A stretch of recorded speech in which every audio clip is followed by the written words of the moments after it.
हामी बसेको परको टेन्ट खायो। अब यहाँ चाहिँ अलिकति लोकल मार्केट होइन।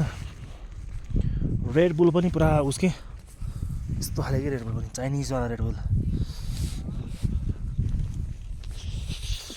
जुत्ता पनि रहेछ त हौ, जुत्ता पनि रहेछ यहाँ है।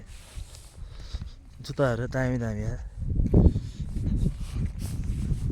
कोक पनि छ, चक्लेटहरू छ। उजाले चाहिँ चक्लेटहरू ल्याएछ, मैले चक्लेटहरू लिइनँ।